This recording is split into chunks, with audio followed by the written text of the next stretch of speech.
सर्वत्र गोविन्दनामसङ्कीर्तनं गोविन्द गोविन्द। दशकं 56। रुचिरकम्पितकुण्डलमण्डलः सुचिरमीशननर्तितपन्नगे अमरताटितदुन्दुभिसुन्दरं वियति गायति दैवतयौवते। नमति यद्यदमुष्य शिरोहरे परिविहाय तदुन्नतमुन्नतं परिमदन् पदपङ्करुहाचिरं व्यहरदाकरतालमनोहरं त्वदवभग्नविभुग्नफणागणे गलितशोणितशोणितपातसी फणिपताववसीदति सन्नताः तदबलास्तव माधवपादयोः।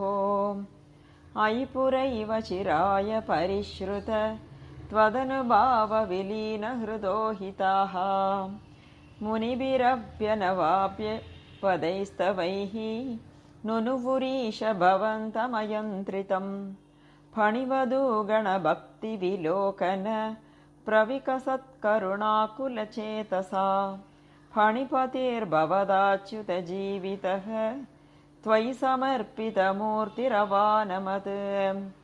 रमणकं व्रजवारिधिमध्यगं फणिरिपुर्न करोति विरोधिताम् इति भवद्वचनान्यदि मानयन् फणिपतिर्निरगादुरगैः समम्।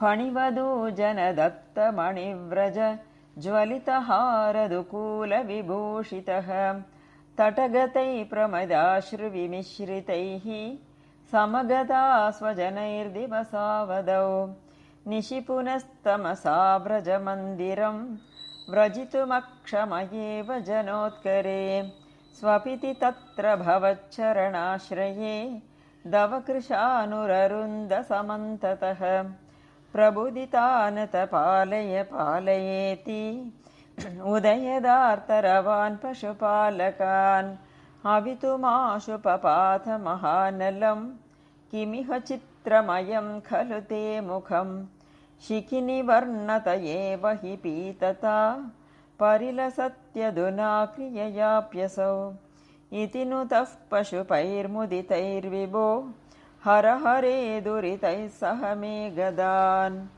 सर्वत्र गोविन्दनामसङ्कीर्तनं गोविन्द गोविन्द।